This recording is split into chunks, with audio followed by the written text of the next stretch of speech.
রাধা গোবিন্দের মন্দির দর্শন করছেন। আর মাধবেন্দ্র আচার্য যেই না ভগবানকে দর্শন করছে, ভগবানকে দর্শন করে কি বলুন, যে কৃষ্ণের জন্য আজ আমি বৃন্দাবনে এসেছি, সে আকাশ সমাজ দাঁড়িয়ে আছে। গুরুদেব, সে যে কৃষ্ণ নয়, সে যে কালো মেয়ে। সেই কৃষ্ণের চিন্তা করতে করতে বাবা অচৈতন্য হয়ে পড়লেন। তাই ঈশ্বরপুরী কি করলেন বাবা, সেই মাধবেন্দ্র পুরীকে সেই বটবৃক্ষের তলায় বসিয়ে ভিক্ষা করতেন।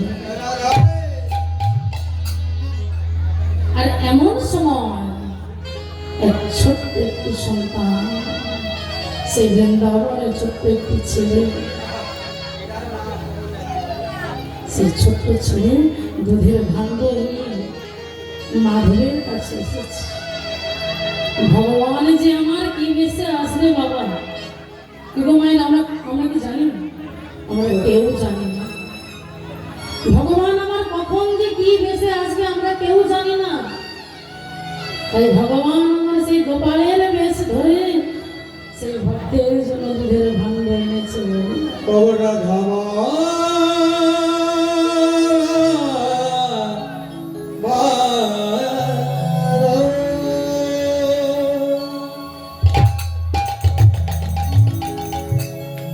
এসে বলছেন, ও সাধু বাবা, সাধু বাবা, বলছি তোমার নাম কি মাধব?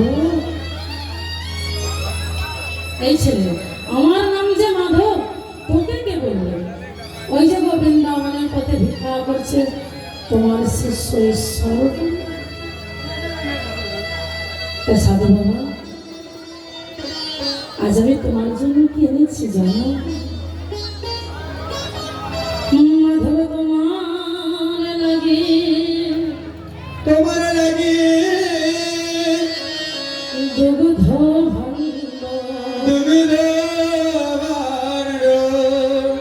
আমি বয়ে এনেছি।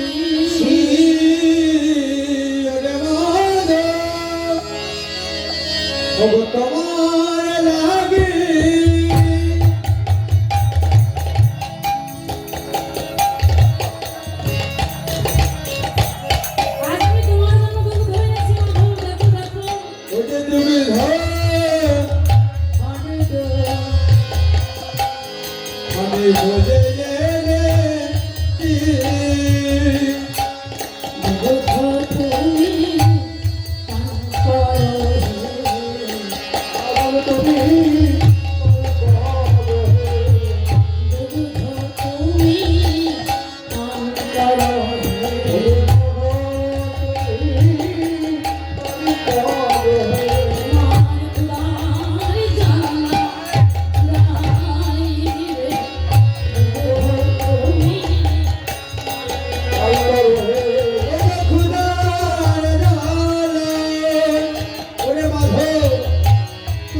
তোমার নাম কি?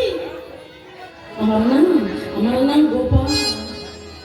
যেই না গোপাল নামটা শুনেছি মা, বুকের ভিতরটা ছেদ করে না। কেন? তার তো সন্তান ছিল, অদ্বৈতের কাছে রেখে এসেছে। বুকের ভিতরটা যেন মায়া জেগে উঠল। সাধু বাবা, তুমি দুধটা পান করে নিও। কেন? আমার যে এখনো বাড়িতে অনেক কাজ। তাই মাধব বলছে আমার তো নাম জপ এখনো বাকি আছে, বেশ আমি পরে এসে দুগ্ধ ভাণ্ডটাই নিয়ে যাই। তাই মাধব পুনরায় নাম জপ করছে। মা নাম জপ সম্পূর্ণ সেরে যেই না ওম শ্রীকৃষ্ণায় বলে বদলে দিয়েছে দুগ্ধ। বৃন্দাবনের দুগ্ধ এত স্বাদ, এই জন্যই তো কৃষ্ণ সেবায় লাগে। তাই নাম জপ পুনরায় আবার শুরু করলেন। যেই না নাম জপ করছেন না, রোজই তাই ধ্যানের মধ্যে তার কৃষ্ণকে দেখতে পায়। কিন্তু মা কি হচ্ছে, আজকে কি হচ্ছে জানো না, সেই ছোট্ট ছেলে গোপালকে দেখতে পাচ্ছি। ওরে প্রাণের গোপাল রামা, ওরে তুই যে আমার দেখা বিরল রানী, ওরে গোপাল রে, ও ওরে গোপাল। এমন সময় কি চমকে উঠেছে, এ কি, আমার কি সাধন ভোজন সব নষ্ট হয়ে গেল? হ্যাঁ, আমি আমার ভগবানকে দেখতে পাচ্ছি না, বারবার আমার সেই ছোট্ট সন্তান গোপালকে দেখতে পাচ্ছি। হ্যাঁ? এমন সময় সেই বৃন্দাবনের গোপাল স্বপ্ন দিয়ে বলছে, মাধব আমি বৃন্দাবনের গোপাল,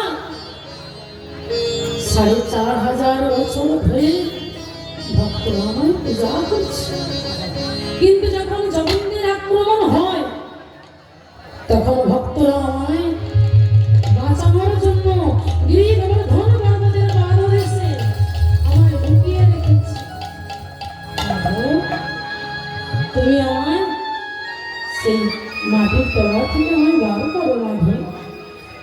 শুধু বার করলে হবে না, আমি যে অনেক দিন অন্ন সেবা করি, তুমি আমায় সেবা দাও। অল্প অন্ন দিলে হবে না, আমায় গিরি গোবর্ধন পর্বতের মতো অন্যের পাহাড় সৃষ্টি করে আমায় সেবা দাও মাধব। মাধবের মনে আর ঘুম আসে।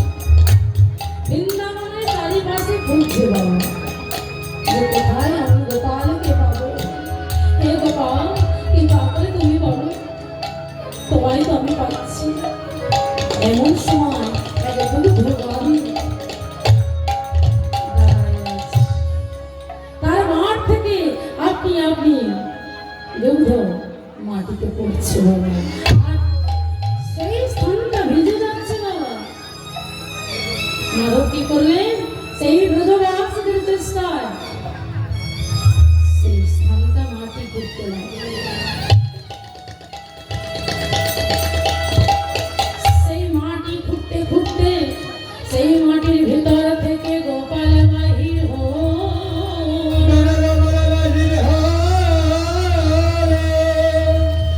দেখো বৃন্দাবনে মাটি তুলে গোপাল বাহির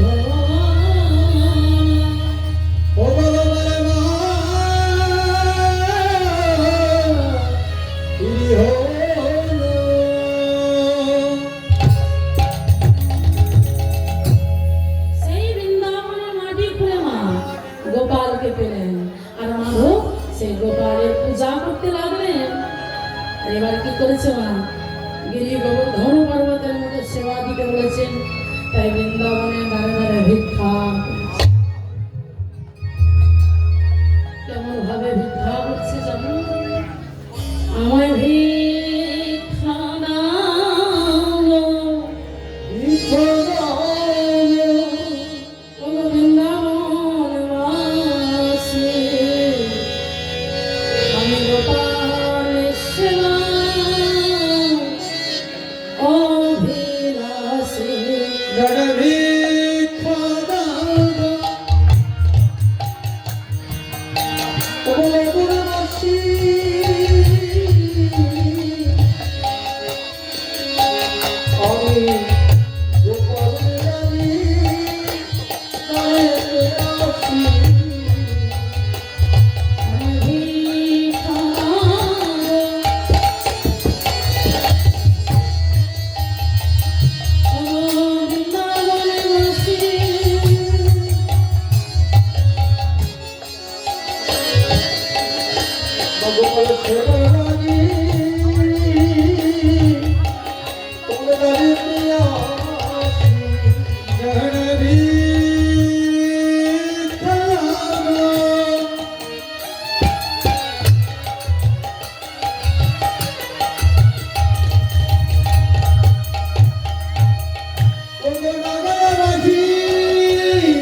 হরি বল।